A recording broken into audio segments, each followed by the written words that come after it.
Las raíces capitalistas del descubrimiento de los Estados Unidos. Por Adam Winkler.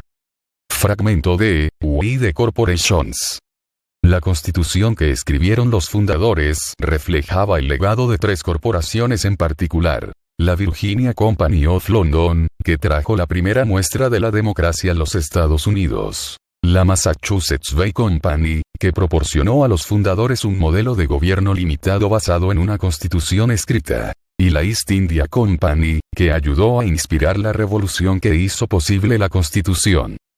Los fundadores no construyeron desde cero, ni modelaron su gobierno exclusivamente en las instituciones políticas de Inglaterra. Varias de las características más distintivas y significativas de la Constitución se pueden remontar a la experiencia colonial de los Estados Unidos con la corporación. De hecho, al principio, Estados Unidos era una corporación, y las demandas de los negocios dieron forma a la nación y sus estructuras gubernamentales desde el principio. Siglos antes de Citizens United, la corporación ya estaba en los genes de la democracia estadounidense.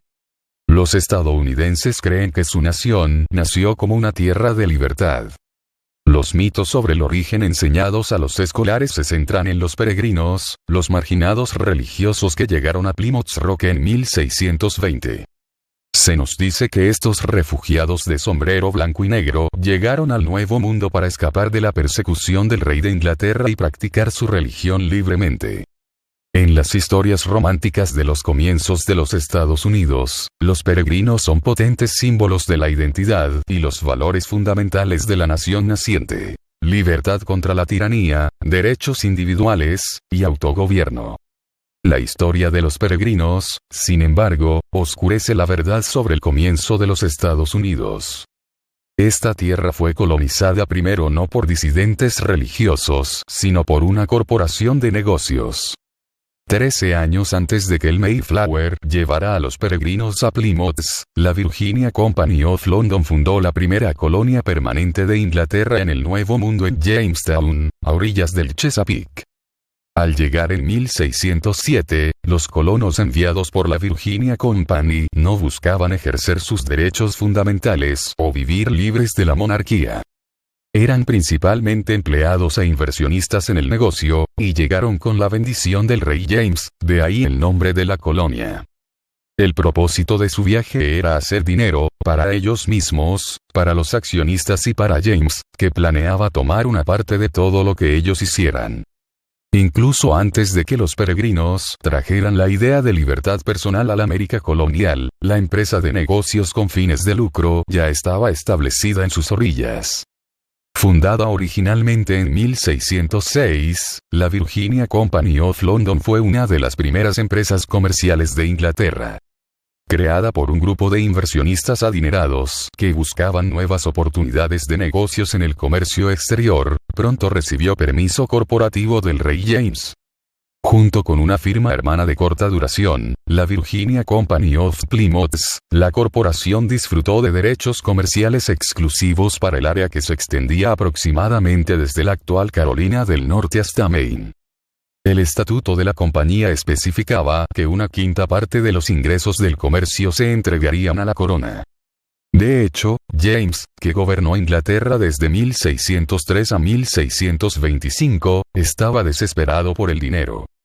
Inglaterra a comienzos del siglo XVII era una potencia internacional débil, una nación isleña con pocos recursos. La época era una de intensa competencia entre Inglaterra y España, que era entonces la potencia colonial más exitosa en el Nuevo Mundo. A fines de la década de 1500, España había conquistado México y Perú, donde las minas abundantes en oro y plata abastecían las riquezas que transformaron a España de un país pobre y dividido, en la nación más fuerte de Europa, tal vez del mundo. Cada año, flotas de hasta 70 barcos transportaban cientos de toneladas de metales preciosos a España. Mientras tanto, en Inglaterra, el gobierno apenas podía permitirse mantener a la Royal Navy, la herramienta más importante para ejercer influencia internacional. El poder del mar inglés tenía que ser subcontratado. La corona otorgó a los dueños de barcos y grupos de comerciantes, cartas de marca y represalia, que les autorizaban a atacar a los buques españoles, a capturar los barcos y a tomar su carga en nombre de Inglaterra.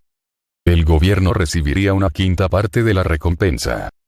Como resultado, los corsarios se convirtieron en parte integral de la economía inglesa, representando el 10% de las importaciones en la década de 1590. En 1603, sin embargo, el flujo de dinero se detuvo abruptamente. Ese fue el año en que James ascendió al trono y, en un esfuerzo por reconciliarse con España, puso fin a la práctica.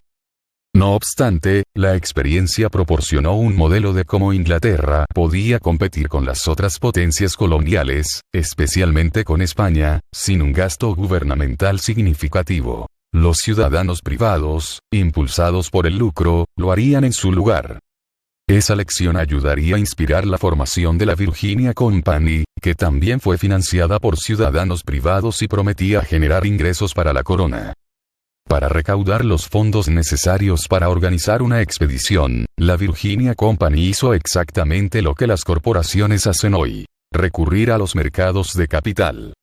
La compañía vendió acciones a los inversionistas, quienes fueron atraídos por la promesa de dividendos que se esperaba provinieran de la explotación de los recursos y el comercio del Nuevo Mundo.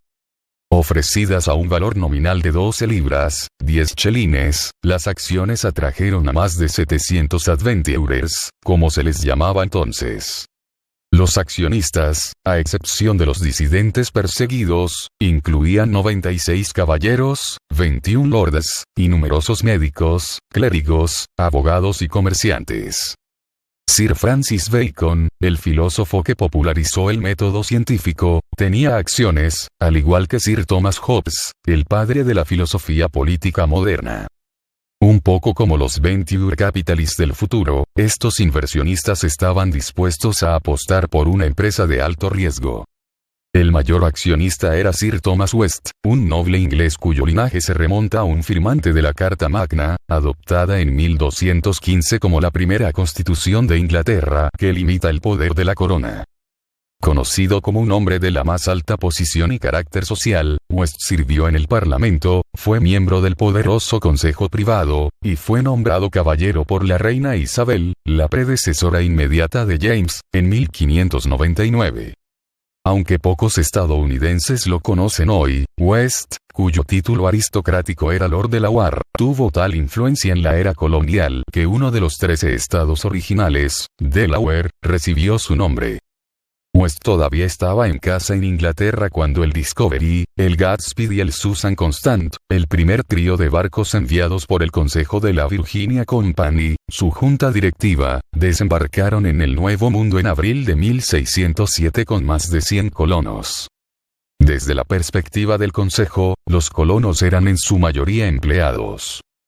Aparte de un puñado de caballeros enviados para mantener el orden, la mayoría de estos viajeros eran funcionarios contratados por la empresa o por inversionistas individuales por periodos de 4 a 7 años. Todos estaban bajo la dirección de la compañía y el consejo en Londres, que dieron a los colonos instrucciones detalladas de trabajo. Se ordenó a los colonos que establecieran el campamento en un río navegable, el que corre más lejos tierra adentro. Lo más importante es que debían organizar de manera expedita un equipo para comenzar a buscar metales preciosos, como oro y plata, o un pasaje a los mares del sur.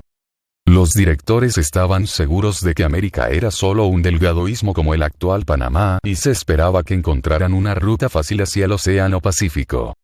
Debido a que tales descubrimientos eran la mejor esperanza de la compañía para hacer dinero, la Junta ordenó a un tercio de los colonos comenzar a buscar de inmediato.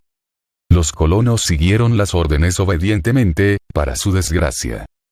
Seleccionaron un lugar para establecerse que satisfacía las demandas de la compañía, pero que resultó ser una trampa mortal. Se instalaron en medio de pantanos con agua estancada y, como resultado, los colonos, sin saberlo, bebieron agua contaminada con sus propios desechos. La enfermedad, tifoidea, escorbuto, disentería, pelagra, beriberi, corría desenfrenada. Debido a que la compañía había enviado a un gran contingente de hombres a explorar en busca de productos valiosos o un pasaje al Pacífico, la tierra no se despejó a tiempo para la siembra. Además, los colonos no tenían suficientes suministros para superar un invierno que sería más brutalmente frío de lo que cualquiera de ellos había experimentado previamente en Inglaterra. La Virginia Company fue la primera en moverse, con todos los riesgos imprevistos que normalmente enfrentan una empresa pionera que abre un nuevo mercado. Un riesgo que la empresa no había considerado era la sequía. Según los arqueólogos historiadores, que han estudiado los anillos de árboles para determinar las precipitaciones en el área en el momento del primer asentamiento, los 7 años que comenzaron en 1606 provocaron la peor sequía en esa región desde los años 1200. Las condiciones eran tan malas que cuando los primeros barcos de suministro de la Virginia Company llegaron en enero de 1608, 9 meses después de la llegada inicial, solo 38 de los 108 colonos originales habían sobrevivido. En la vasta extensión de América del Norte, había solamente una corporación solitaria, y apenas podía sostenerse. La compañía envió varios cientos de colonos adicionales, pero también sufrieron las duras condiciones y la poca eficacia de la cadena de suministro de la compañía. En 1609 uno de los barcos de suministro de la compañía, el Sea Adventure, se encontró con una tempestad y naufragó en Bermudas. El Consejo de Londres no se enteró de lo que había sucedido durante meses, por lo que la empresa no envió suministros adicionales. El destino del Sea Adventure, una vez publicado en Inglaterra, inspiró a un viejo autor a escribir una de sus últimas obras, una historia sobre un grupo de marineros atrapados en una tormenta y abandonados en una isla lejana en el Nuevo Mundo. Shakespeare llamó a su obra, La Tempestad. Como si los primeros años no hubieran sido lo suficientemente difíciles, el amargo invierno de 1609-1610 casi puso a la Virginia Company fuera del negocio. Las relaciones con la tribu nativa local, los Paspaeg, ya se habían vuelto violentas, en gran parte debido a la competencia por el suministro de alimentos disminuido por la sequía. Los colonos se negaron a abandonar su pequeño fuerte por temor a una emboscada, pero no tenían suficiente comida. Los colonos reportaron haber tenido que comer perros, gatos, ratas y ratones, y algunos sirvieron y comieron sus propios zapatos. Eventualmente, ahora lo sabemos, llegaron al canibalismo.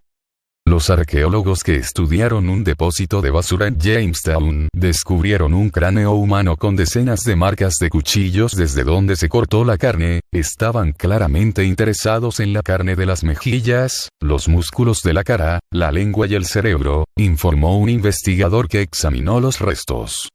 A este período, denominado tiempo de hambruna, solo sobrevivieron 60, de los más de 500 colonos que para entonces habían llegado a Virginia.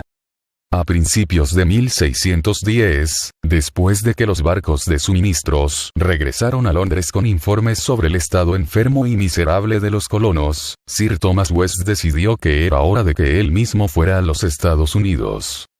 Con una parte considerable de su riqueza invertida en la empresa, pensó que era necesario involucrarse más personalmente en las operaciones diarias de la empresa colonial.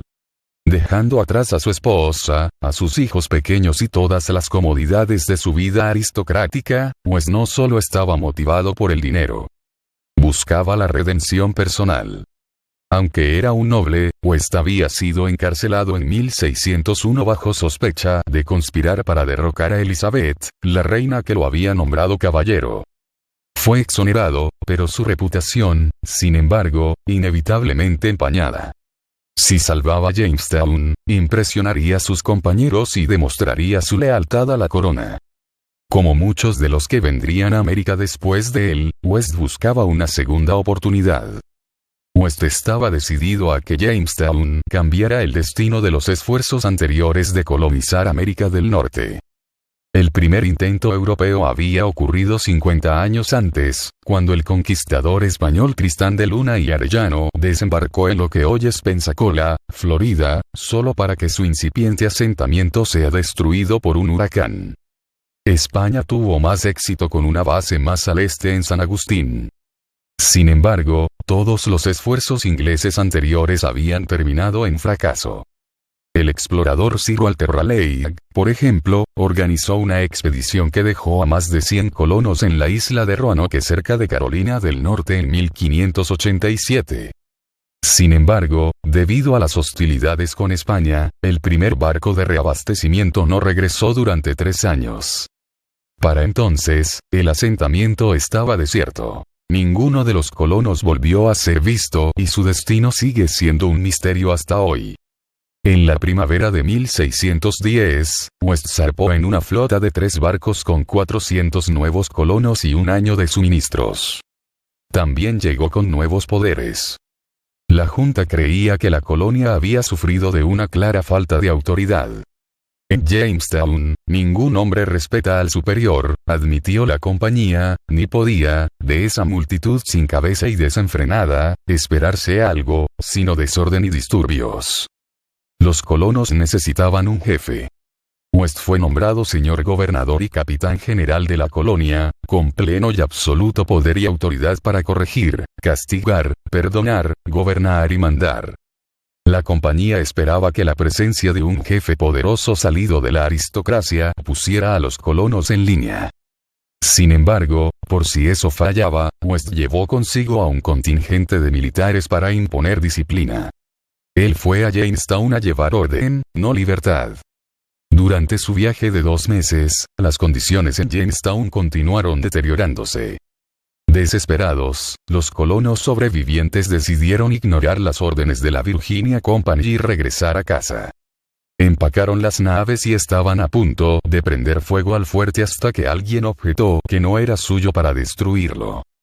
El fuerte y las otras estructuras eran propiedad legítima de la corporación. Dejando atrás los activos fijos de la Virginia Company, los colonos partieron hacia Inglaterra. Jamestown fue abandonada. La aventura colonial de Inglaterra pudo haber terminado allí, si no fuera por la curiosa suerte de West. Cuando los barcos que transportaban a los colonos que habían abandonado Jamestown descendieron por el río James el 7 de junio de 1610, se encontraron con un bote de la flota de West que venía en dirección opuesta.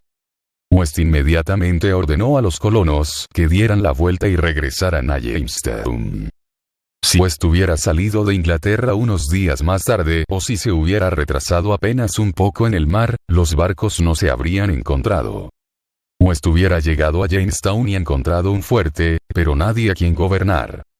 En cambio, la colonia y la compañía, y quizás incluso el propio experimento estadounidense, fueron salvados. Bajo el rígido sistema de disciplina de West en la colonia, los colonos se levantaban a las 6 a.m. y asistían a los servicios matutinos en la iglesia. No hacerlo significaba la pérdida de una semana de comida por la primera ofensa. A la tercera, el castigo era la muerte. De hecho, la pena de muerte se aplicaba a una variedad de delitos, incluida la profanación de la palabra de Dios, el comercio no autorizado con los indios, y huir de la colonia. Si alguien robaba la tienda común de alimentos, sería atado a un árbol hasta morir de hambre. Todas las armas de los colonos fueron confiscadas y declaradas parte del arsenal común. Aparentemente eso fue para que estuvieran disponibles si era necesario para luchar contra los indios, pero tenía el beneficio adicional de hacer que sea más difícil para los colonos rebelarse contra el duro gobierno de West. El gobierno de West en Jamestown finalmente puso a la colonia sobre una base estable. Aunque regresó a Inglaterra en poco tiempo debido a una enfermedad, los contemporáneos le dieron crédito por rescatar a la colonia. Como Richard Martin, un abogado de la Virginia Company, informó a la Cámara de los Comunes en 1614, desde que Lord Delaware se convirtió en gobernador, Virginia se ha convertido en una plantación establecida, y todo lo que ahora necesitaba era el cuidado de Inglaterra. Según Alexander Brown, un influyente historiador del siglo XIX, West plantó una nación inglesa, donde antes no había existido. De hecho, Brown llegó a decir que si alguien debe ser llamado fundador de este país, Sir Thomas West es ese hombre. Si bien la opinión de Brown tiene sentido, la historia de Jamestown apunta a otro candidato al título honorífico de fundador de los Estados Unidos. Una persona jurídica, una corporación, conocida como la Virginia Company.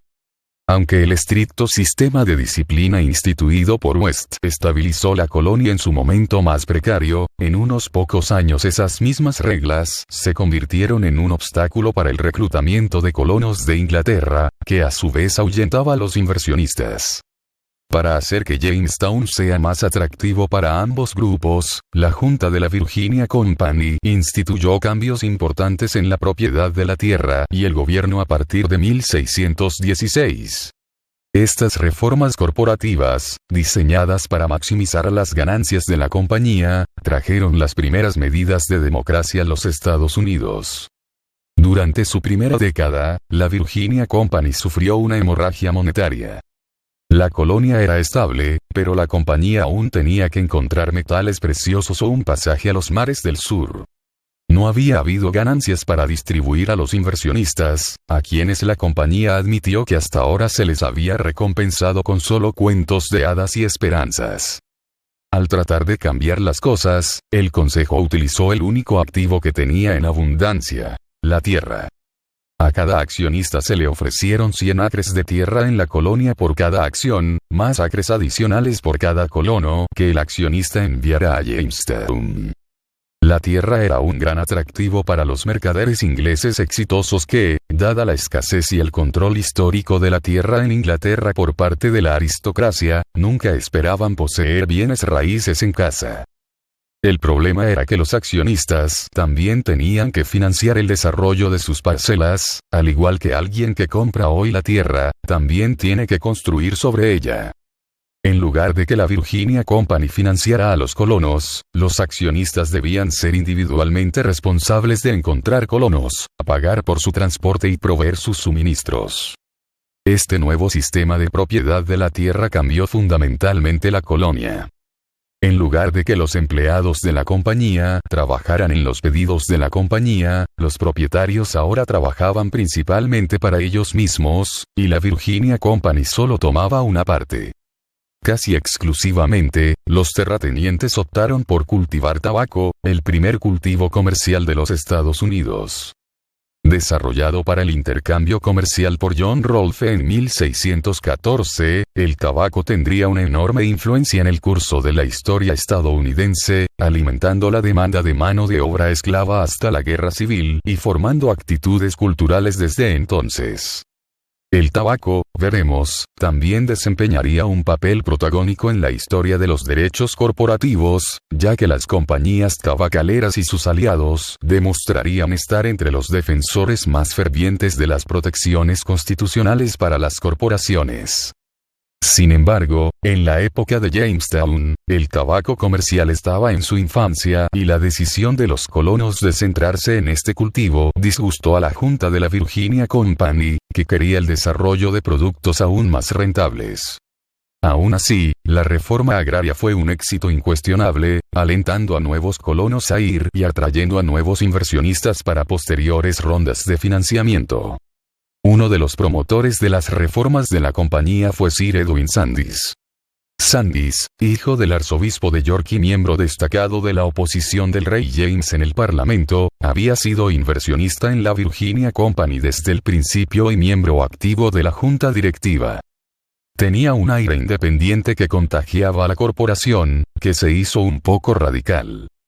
En 1619, cuando Sandys fue nominado para el puesto de director ejecutivo, James envió un mensaje a la junta de accionistas: elijan al diablo si quieren, pero no a Sir Edwin Sandys. Bajo la influencia renegada de Sandys, sin embargo, los accionistas no le hicieron caso.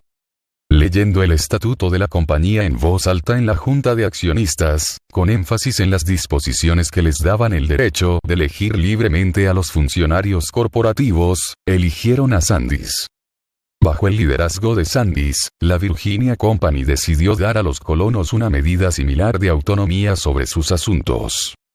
La compañía autorizó la creación de una asamblea general en Jamestown, compuesta por representantes de las diversas plantaciones, para promulgar reglas de gobierno para la colonia. La primera asamblea representativa en América se reunió en julio de 1619 en la iglesia de Jamestown. Construida de maderas, con una base de adoquines, la iglesia era pequeña y, en la humedad de un verano de Virginia, de manera sofocante, un hombre murió durante una asamblea. Entre los participantes estaban Rolfe, el innovador del tabaco, Francis West, el hermano menor de Thomas, y John Jefferson, considerado un antepasado del famoso padre fundador. Otro fue Nathaniel Powell, que llegó con los primeros barcos de la compañía. Generaciones más tarde, su descendiente Lewis Powell se sentaría en la Corte Suprema y sería una de las voces más contundentes de la ley estadounidense para expandir los derechos constitucionales de las corporaciones. La aparición de las primeras medidas de autogobierno en Jamestown no era reflejo de las tendencias liberales de Sandys. Era una necesidad corporativa, esencial para atraer a hombres de carácter, disciplinados y de inspiración pública, a mudarse a Chesapeake. Tales hombres no querrían vivir bajo ley marcial, aunque eso hubiera sido necesario en los primeros años de la colonia. Los colonos querrían tener algo que decir sobre sus vidas cotidianas. Como resultado de las reformas de Sandys, la compañía reclutó a casi 4.000 nuevos colonos para ir al Nuevo Mundo, incluidos los peregrinos. Sandys había empezado a relacionarse con los peregrinos desde 1617 porque eran precisamente el tipo de personas dedicadas, devotas y trabajadoras necesarias para ser una colonia exitosa. A diferencia de los colonos originales de Jamestown, a los peregrinos, que estaban unidos por vínculos religiosos y de parentesco, en gran parte se les podía confiar que trabajasen desinteresadamente. Por casualidad, el Mayflower llegó lejos al norte de su destino previsto, y los peregrinos decidieron hacer su hogar en Plymouth. Según la leyenda, los peregrinos celebraron su primera cosecha exitosa con un día de acción de gracias en 1621. Sin embargo, el primer día de acción de gracias oficial en América fue en realidad 2 años antes, y fue una iniciativa corporativa. La Virginia Company había autorizado a un grupo de colonos, conocido como Berkeley 100, a mudarse a la colonia. La compañía les ordenó que establecieran un feriado anual para agradecer al Todopoderoso la llegada. Ordenamos que el día de llegada de nuestros barcos al lugar asignado para la plantación en la tierra de Virginia sea anual y perpetuamente santo como un día de acción de gracias a Dios Todopoderoso. El 4 de diciembre de 1619, cuando el barco de los Berkeley 100 echó ancla en el río James, los colonos siguieron las instrucciones de la compañía y nació el Día de Acción de Gracias en el Nuevo Mundo. La corporación que trajo la democracia y el Día de Acción de Gracias a América también trajo prácticas más infames, incluida la trata de mujeres, incluso antes de que llegaran los primeros esclavos africanos.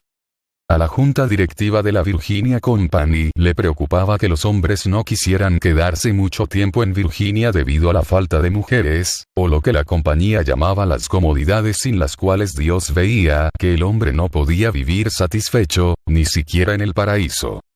Para rectificar este problema, Sandys lanzó un programa extraordinario para reclutar mujeres para emigrar a la colonia. Los inversionistas en Londres crearon un fondo especial para subsidiar el envío de mujeres jóvenes a Jamestown. Al llegar al Nuevo Mundo, las mujeres fueron ofertadas por la compañía al mejor postor.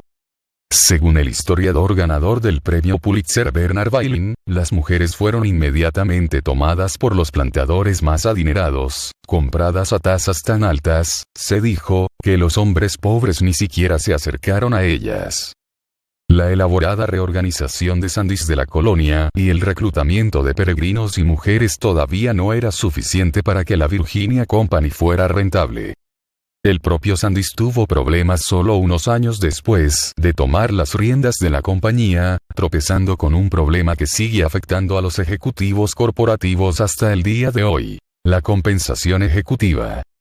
Después de darse a conocer que Sandys se había otorgado un pago extravagante por administrar los negocios de tabaco de la compañía, los inversionistas se indignaron.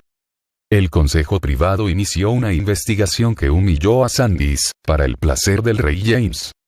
La fe en la Virginia Company se disolvió aún más cuando, en 1622, los indios lanzaron un ataque sorpresa contra los colonos, matando a cerca de un tercio de ellos en lo que se conoció como la Masacre de Virginia. La compañía intentó culpar a los colonos, pero a pesar de la falta, no se negaron las cifras. Casi 8.000 personas se mudaron a Virginia durante los primeros 15 años y aproximadamente 6.800 de ellos murieron. En 1624, Jamestown tomó una vida más, por así decirlo, cuando la misma Virginia Company fue finalmente cerrada. Con la corporación fuera del negocio, la colonia fue entregada a la corona. Aunque la Virginia Company no logró obtener ganancias, proporcionó una plantilla para las futuras colonias inglesas y tal vez para los mismos Estados Unidos. Jamestown reveló lo que un historiador llamó ingredientes para el éxito, incluyendo propiedad generalizada de la tierra, la institución de una sociedad normal a través de la inclusión de las mujeres y, en el tabaco, el desarrollo de un producto que podía comercializarse. Sin embargo, la innovación más histórica de la corporación fue la Asamblea Representativa instituida por Sandys. Ninguna idea sería más formativa de la nación por venir. La democracia había llegado a los Estados Unidos de la misma manera que los primeros pobladores de la nación, enviada por la Virginia Company en busca de ganancias. Varias de las colonias inglesas que siguieron a Jamestown también se formaron como corporaciones. En los años posteriores a la llegada de los peregrinos en 1620, lo que se convertiría en Nueva Inglaterra fue establecida en gran parte por la Massachusetts Bay Company, las plantaciones de Roger Williams en Rhode Island y Providence, y la colonia de Connecticut, cada una de las cuales operaba bajo estatutos corporativos. Gran parte de la Canadá actual estaba controlada por la Compañía de la Bahía de Hudson, que, aunque fundada en 1670 como empresa comercial, sigue operando como un gigante minorista global.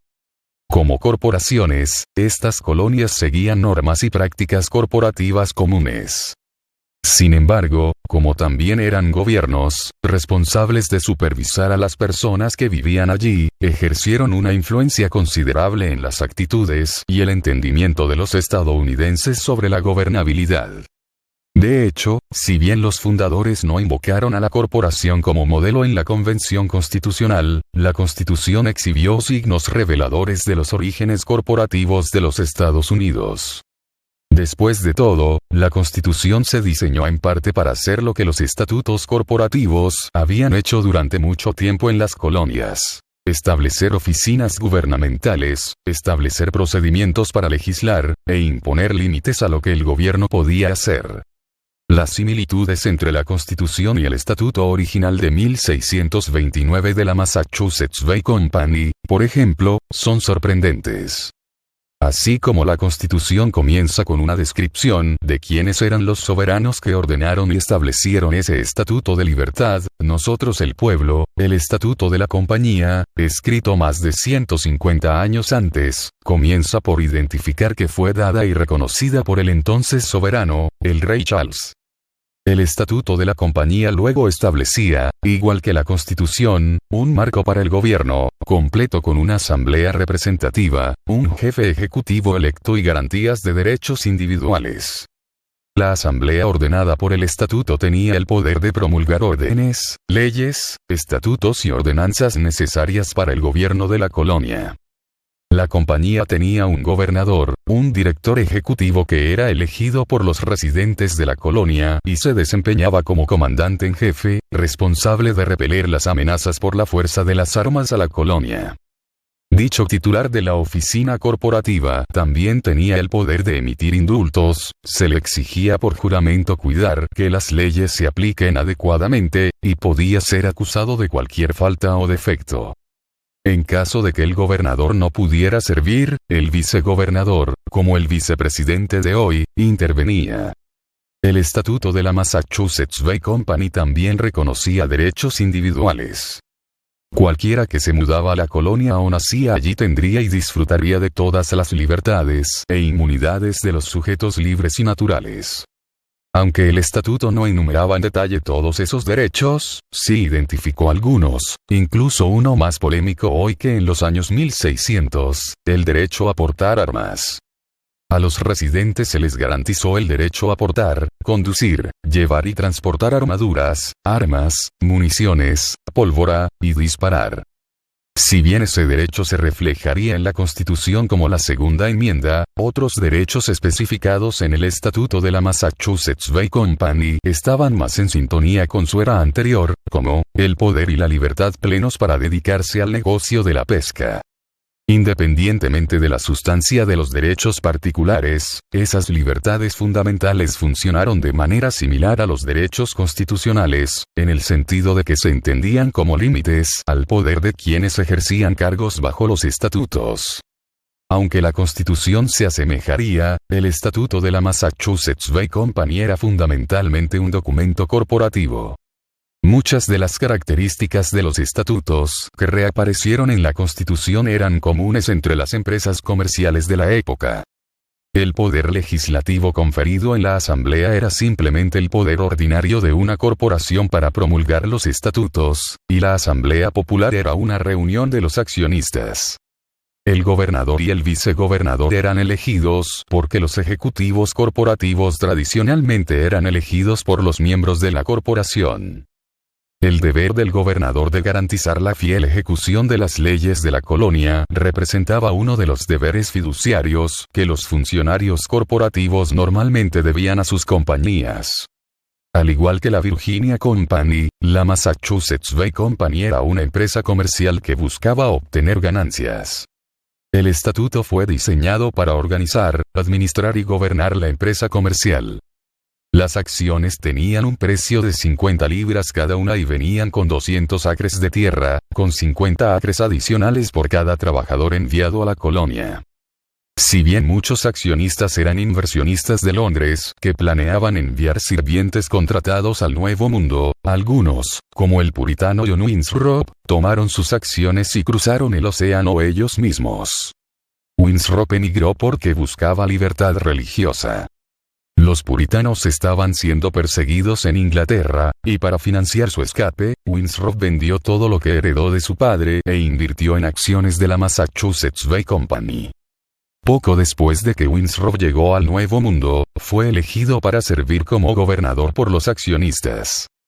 Sin embargo, una vez en el cargo, Winthrop adoptó reformas que hicieron que la Massachusetts Bay Company se pareciera menos a una corporación comercial y más a una democracia naciente.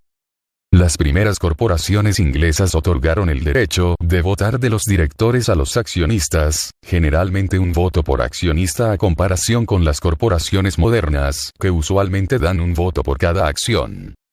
Winthrop alentó a la compañía a permitir que todos los miembros adultos de la iglesia varones voten en la asamblea.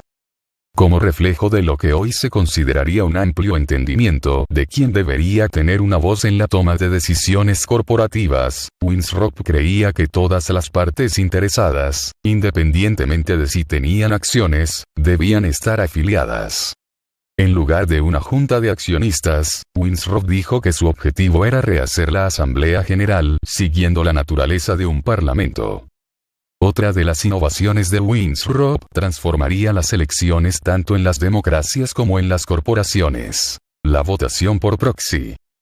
Aunque Winthrop había ampliado el voto, muchos colonos aún no podían asistir a la asamblea debido a la nieve del invierno, los asentamientos dispersos, y la amenaza de ataques de los indios. El crecimiento de la población también hizo que las reuniones fueran cada vez más difíciles de manejar. Winthrop instó a la compañía a permitir que los votantes de una ciudad se reúnan antes de la asamblea para seleccionar representantes que puedan asistir en su lugar y votar en su nombre. Hoy, por supuesto, las corporaciones a menudo emplean un enfoque similar a las elecciones corporativas, permitiendo a los accionistas emitir sus votos a través de un proxy que asiste a la reunión de accionistas en su lugar. Y aunque las elecciones estadounidenses no permiten exactamente el mismo tipo de voto por proxy, siguen un principio similar. los votantes en un distrito en particular eligen a un representante que es responsable de asistir a las sesiones legislativas y votar en nombre de sus electores.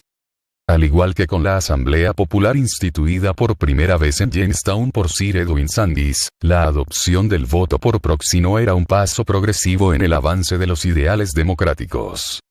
Era, en cambio, una forma más conveniente de gestionar los asuntos de la corporación. Sin embargo, la votación por proxy marcó una gran diferencia entre las asambleas estadounidenses y el Parlamento inglés.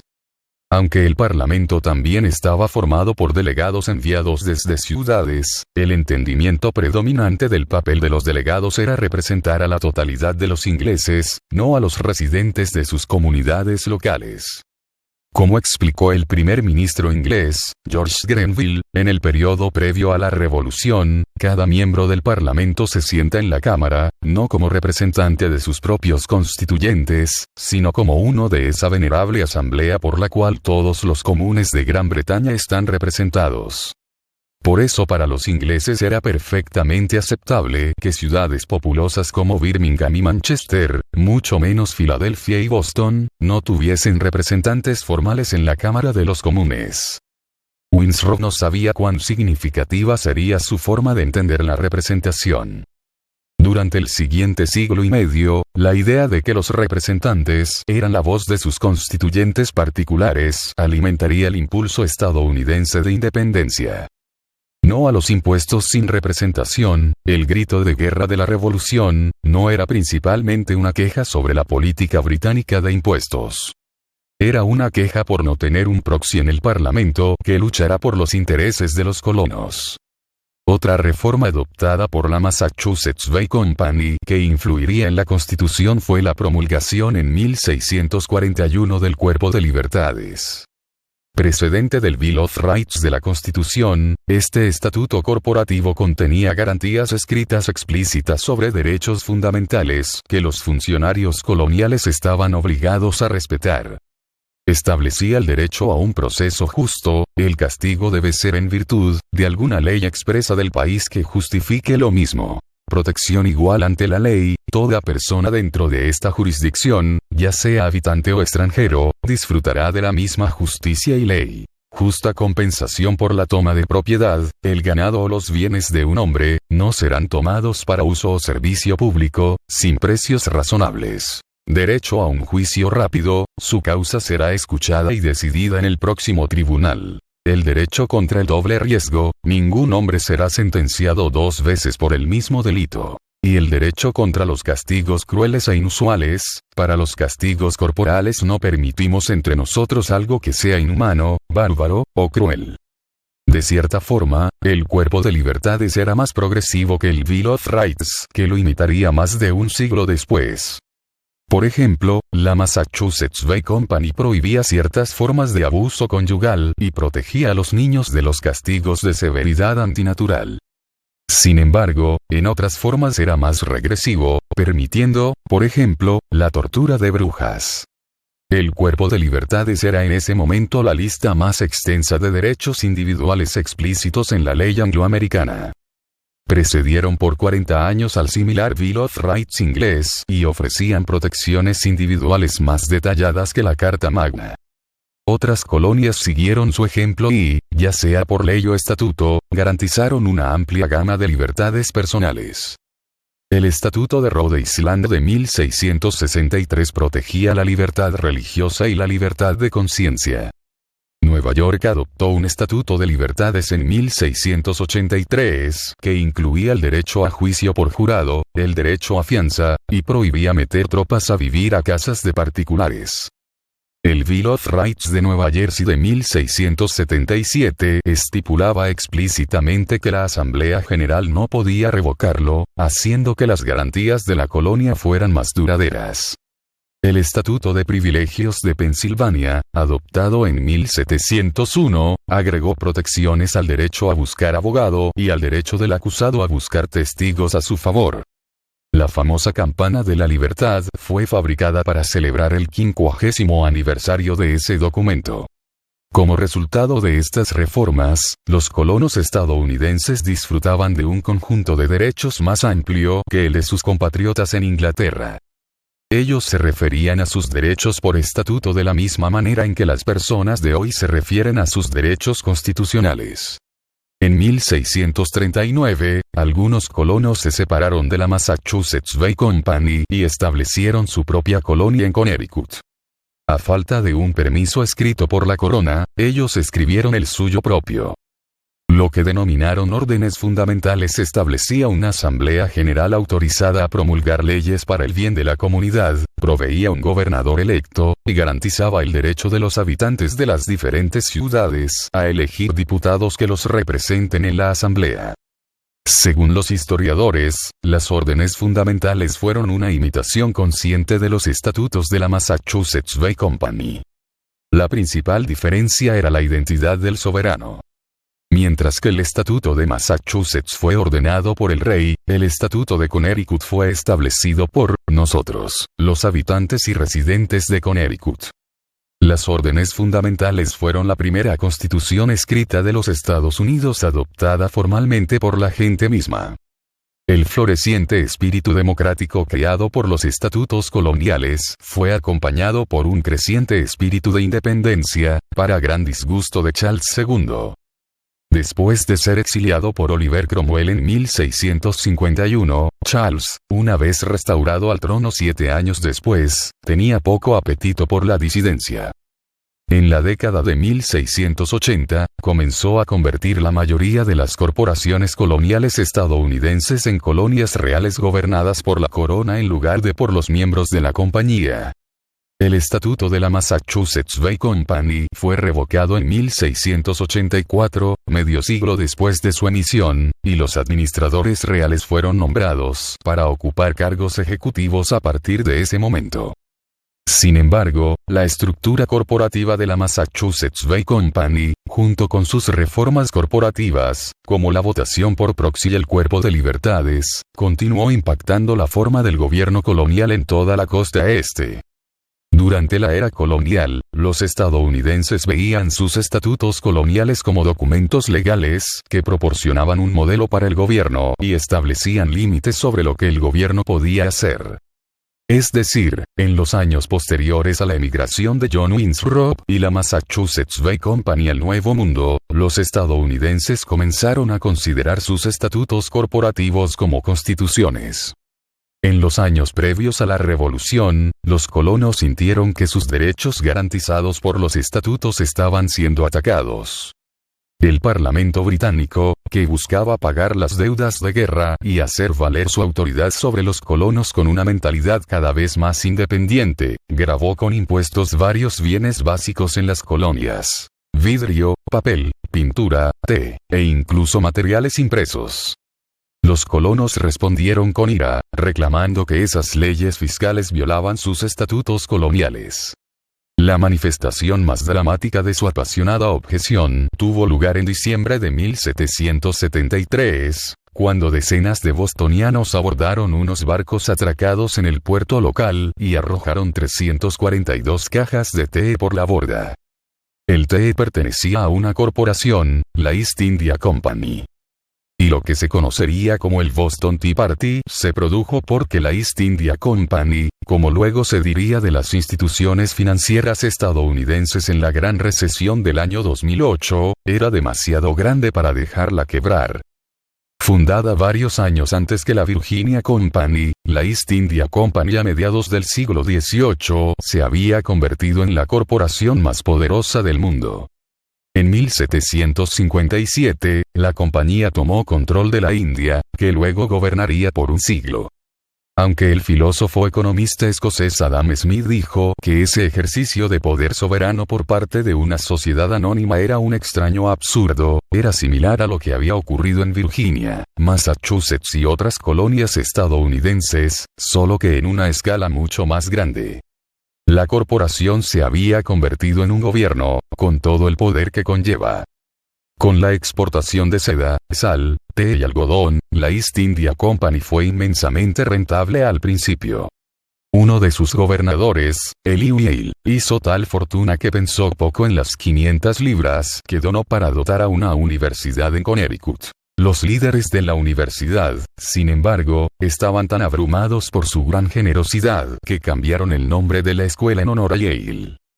Poco después de la toma de la India, la empresa tuvo graves problemas financieros.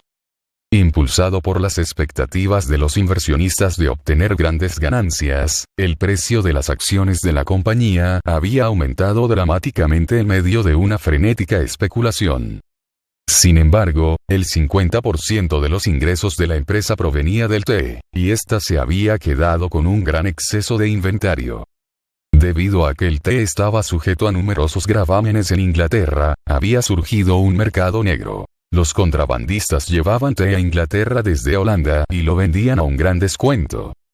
La compañía se quedó con un gran exceso de inventario, toneladas de té que se descomponían en los almacenes. Esto, junto con los reveses militares en la región de Bengala, causó que la burbuja de las acciones estallara en 1769. Una recesión contagió a toda Europa, donde los bancos, con exceso de confianza, habían comprado más acciones en la East India Company de lo que realmente podían soportar, no diferente de los bancos que sobreinvirtieron en valores respaldados por hipotecas y desencadenaron la crisis financiera de 2008. Cuando el precio de las acciones de la East India Company se desplomó, llevó a la ruina toda una red de bancos fuertemente apalancados. La East India Company, al igual que muchas corporaciones, dependía de infusiones regulares de capital de trabajo. Sin embargo, en la recesión económica, los bancos dejaron de prestar dinero. Con más de 1 millón de libras en deudas al gobierno, la compañía solicitó un préstamo del Banco de Inglaterra, que se negó. La compañía estaba tan desesperada por obtener ingresos que se dedicó al contrabando de opio hacia la China, plantando las semillas de 2 guerras futuras entre Gran Bretaña y China. Eso no fue suficiente para salvar a la compañía, que se vio obligada a ir al Parlamento para un rescate. Lord North, el primer ministro británico, consideró que no tenía más remedio que rescatar a la compañía que se tambaleaba. La economía inglesa, también, estaba al borde del desastre. Como advirtió un contemporáneo, la East India Company era un gran motor de dinero para el Estado cuyo crédito estaba inseparablemente conectado con el gobierno y el Banco de Inglaterra. De hecho, la compañía se había vuelto tan importante para la economía inglesa que, un historiador escribió, ningún ministro podía permitir que la East India Company se fuera contra la pared. North diseñó un paquete de legislación de rescate para prestar a la compañía más de 1.4 millones de libras esterlinas, aproximadamente $270 millones de 2017. Para que la compañía pudiera descargar su agobiante excedente de té, North también ganó la aprobación de la ley del té de 1773, que le permitía vender directamente a las colonias en lugar de, como antes, enviar el té a Inglaterra y venderlo a intermediarios en las subastas de té de Londres, que eran los únicos autorizados a importar té a las colonias. La ley del té también preveía una devolución de impuestos sobre el té destinado a la venta en el extranjero. Aunque los colonos todavía tenían que pagar un pequeño impuesto sobre el té, como lo habían hecho durante años, el efecto general de la ley del té fue reducir el precio del té en las colonias. A pesar de los precios más bajos del té, los impuestos en general se habían convertido en una fuente de conflicto en las colonias, especialmente porque la economía sufría el peso de las dificultades financieras de la East India Company. Desde mediados de la década de 1760, los colonos como Samuel Adams en Massachusetts y Patrick Henry en Virginia habían estado organizando protestas contra los impuestos establecidos por el Parlamento, argumentando que el Parlamento carecía de autoridad para gravar a los colonos.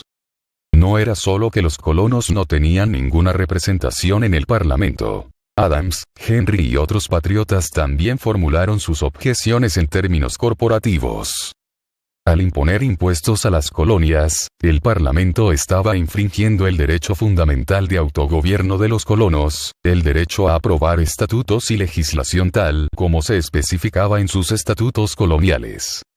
Este marco corporativo fue visible en el vigoroso debate público sobre la Ley de Estampillas de 1765, la ley que imponía un impuesto sobre los materiales impresos. Los periódicos, folletos, escrituras, documentos judiciales e incluso naipes tenían que imprimirse en un papel con un sello especial.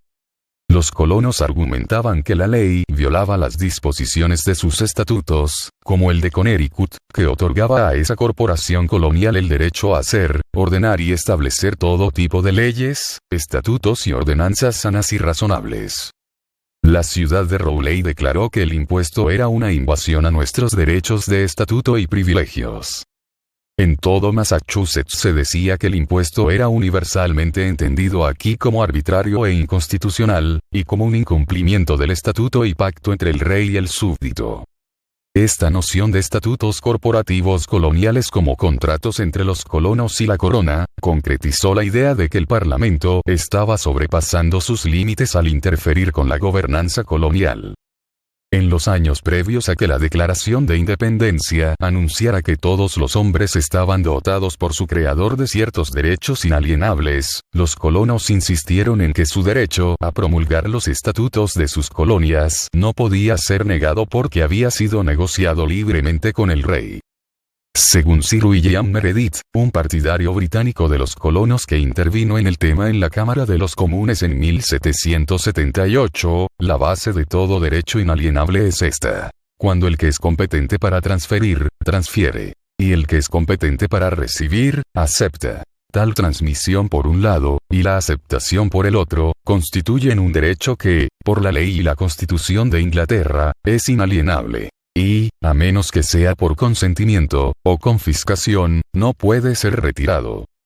Sin embargo, la opinión de Meredith era minoritaria en el Parlamento, donde la mayoría de los miembros opinaba que los estatutos coloniales estaban sujetos a revisión por parte del Parlamento al igual que los estatutos de cualquier otra corporación. Lord Mansfield insistió en que el Parlamento podía regular a las colonias todas al mismo nivel que nuestras grandes corporaciones en Londres. Soame Jennings, quien escribió una defensa influyente de los impuestos coloniales, argumentó que los estatutos coloniales no son superiores a los de las otras corporaciones, lo que permite hacer estatutos y aumentar los impuestos para propósitos de su propia policía, no pueden alegar estar exentos de la autoridad parlamentaria más que otra corporación en Inglaterra. Todos los estatutos otorgados por nuestros reyes, escribió un defensor de los impuestos, están sujetos a ser revisados o aniquilados por la legislatura cuando operen en contra del interés general de la nación británica. Independientemente de las sutilezas de la ley corporativa inglesa, los defensores de los impuestos coloniales tenían todo el poder, dejando a los colonos sin opción más que protestar. Después de que se aprobó la ley de estampillas, la protesta en las colonias tomó forma cada vez más violenta. Después de que los manifestantes en Massachusetts saquearon las casas de Andrew Oliver, un recaudador de impuestos, y Thomas Hutchinson, el vicegobernador, se informó que los hombres del ejército que han visto ciudades saqueadas por el enemigo, declararon que nunca antes habían visto un caso de tal furia.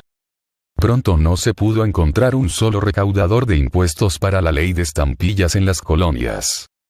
Una forma de protesta más pacífica fue el boicot de productos sujetos a impuestos, como el té. Las amas de casa dejaron el té, aunque era el centro de su vida social, y comenzaron a tomar café. Los estudiantes de Harvard College, constituidos en 1650 como el presidente y becarios de Harvard College, y hoy en día la corporación no comercial más antigua de los Estados Unidos, prometieron abandonar el té durante la duración de sus estudios. Paradójicamente, uno de los principales motivos por los que los colonos se oponían a la ley del té era que, al rebajar el precio del té, amenazaba con socavar el boicot del té. El té más barato era más propenso a atraer compradores. La ley del té también amenazaba a los comerciantes locales, que habían hecho un buen negocio comprando té en las subastas de Londres y vendiéndolo a casa en las colonias. Muchos de los intermediarios a quienes ahora se permitió que la East India Company eliminara eran colonos. Se extendió el temor de que el Parlamento pudiera adoptar reglas similares para otros productos, perjudicando a muchas empresas locales y profundizando aún más la desaceleración económica en las colonias. Incluso si el impuesto sobre el té era pequeño, seguía representando la afirmación del poder del Parlamento para agravar a las colonias, que era la esencia de la queja de Adams y Henry.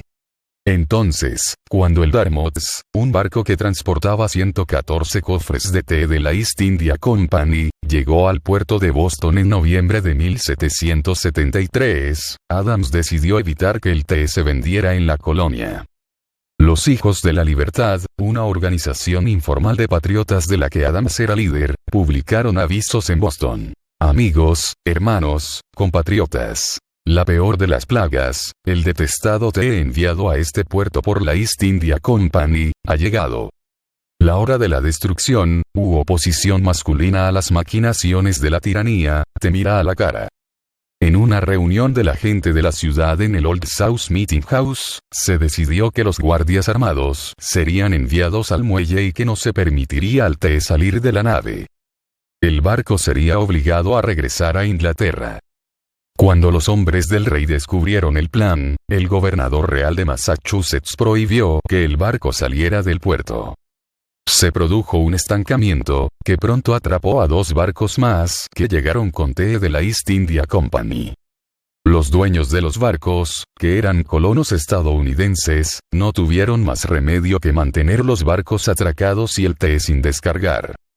Sin embargo, esa no era una solución viable a largo plazo, ya que la ley inglesa solo permitía a los barcos permanecer en el puerto durante 20 días sin descargar su mercadería. Después de eso, la mercadería de los buques estaba sujeta a confiscación por parte de los funcionarios de aduanas. Las reuniones en la ciudad se llevaron a cabo a principios de diciembre, cuando los colonos debatieron qué hacer. Finalmente, llegó la fecha límite. El 16 de diciembre marcó el 20º día del Dartmouth en el puerto. Si el té todavía estaba a bordo a la medianoche, era inevitable un enfrentamiento entre los guardias armados de los Hijos de la Libertad y las tropas reales, que con seguridad vendrían a recoger el té. Después de una reunión final en el Old South Meeting House, un grupo de hombres, muchos de ellos vestidos como nativos, se dirigió al muelle al atardecer. Fueron disciplinados. No hubo disturbios ni violencia colateral. Abordaron los 3 barcos, alzaron el té, abrieron los cofres, y tiraron el té por la borda. Con eficiencia silenciosa, destruyeron más de 18.000 libras esterlinas, más de $3 millones en la actualidad, de té de la East India Company en tan solo unas horas. Los barcos de propiedad local se dejaron ilesos, con algunos informes que sugieren que después de que se tiró el té, los hombres incluso limpiaron las cubiertas. Los objetivos de la protesta fueron la East India Company y su té. Pasarían otros 50 años antes de que el incidente se conociera como el Boston Tea Party, pero el impacto del evento en las colonias se sintió de inmediato. A lo largo y ancho de la costa, los colonos se negaron a permitir que los barcos de té descargaran su mercadería.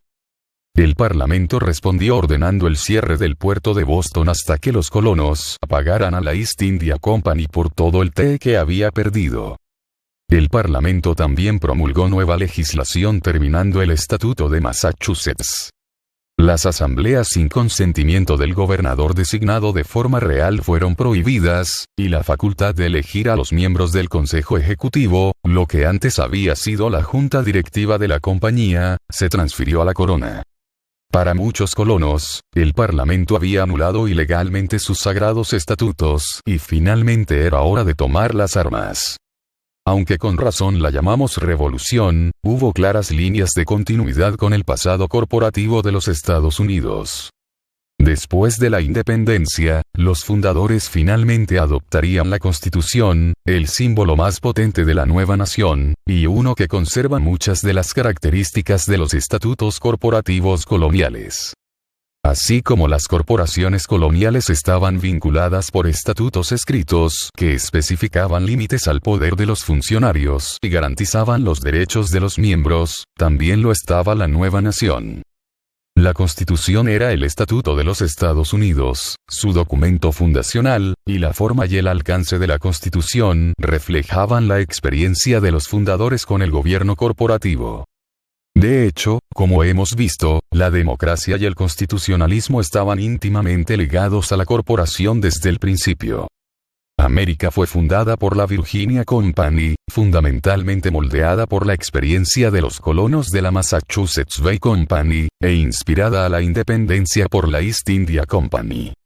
Aunque los fundadores de la Convención Constitucional nunca consideraron si las corporaciones deberían gozar de derechos individuales en virtud de la Constitución, la idea de la corporación, sin embargo, influyó en el sistema constitucional que establecieron.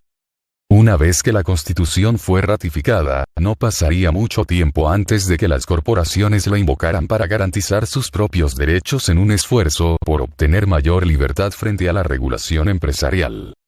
En un presagio de lo que vendría, el primer caso de derechos corporativos fue presentado ante la Corte Suprema por la que entonces era la corporación más poderosa políticamente de la nación, el Banco de los Estados Unidos. La demanda del banco sería el comienzo de otra revolución, esta a favor de las protecciones constitucionales para las corporaciones.